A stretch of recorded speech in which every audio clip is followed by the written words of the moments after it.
I say to my fellow presidents that I'm honored to be with you here, and so many strong NATO allies, and the Secretary General, who I think has done an incredible job for a long time. I rely on his judgment a great deal. You know, the B9 was founded in 2015 after Russia attempted annexation of Crimea. And today, as we approach the one-year anniversary of Russia's further invasion, it's even more important that we continue to stand together. And I think this is proof of this, how strongly we feel. That's why I wanted to meet all of you in person here today. As NATO's eastern flank, you're in the front lines of our collective defense, and you know better than anyone what's at stake in this conflict, not just for Ukraine, but for the freedom of democracies throughout Europe and around the world. You know, that's what President Zelensky and I spoke about when I was in Kyiv 2 days ago. And the leaders around this table have repeatedly stepped up to reaffirm our shared commitment to all these values. We provided critical security assistance to Ukraine and critical support to literally millions of refugees. We've helped ensure Ukrainians can access basic services, and together we'll continue our enduring support for Ukraine as they defend their freedom.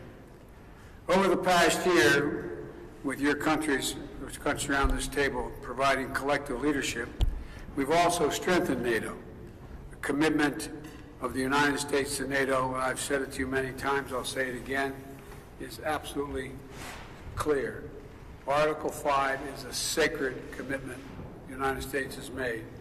We will defend literally every inch of NATO, every inch of NATO. And this is an important moment.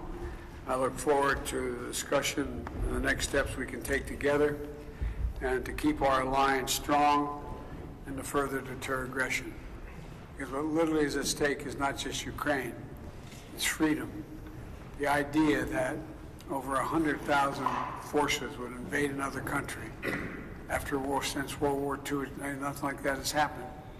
Things have changed radically. We have to make sure we change them back. So thank you all very much for allowing me to be with you, and I look forward to our private discussions. Thank you very much, Mr. President. And now I pass the floor to the NATO Secretary General, Mr. Jens Stoltenberg. Please. President Andre, it's a pleasure to be back in Warsaw to meet with all the B9 heads of state and government, and also with President Biden.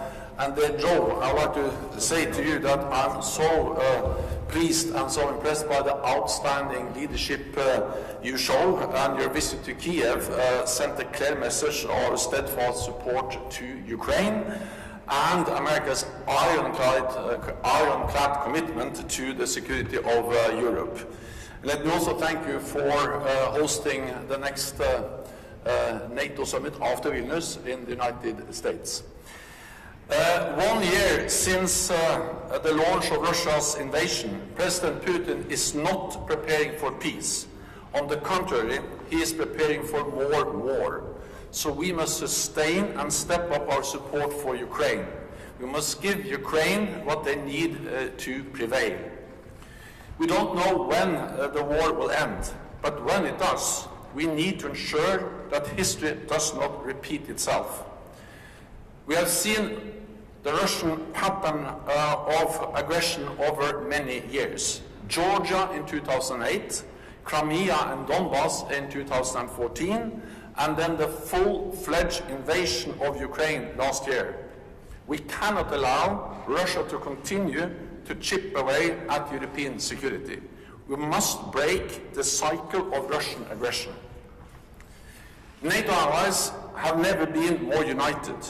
We will protect every inch of Allied territory based on our Article 5 commitment to defend each other. One for all and all for one. Thank you so much. Thank you very much, Mr. Secretary General. Ladies and gentlemen, this concludes the part of the summit open for media. So I kindly ask the media to leave the room, please. Thank you very much. Thank you very much. Please go outside.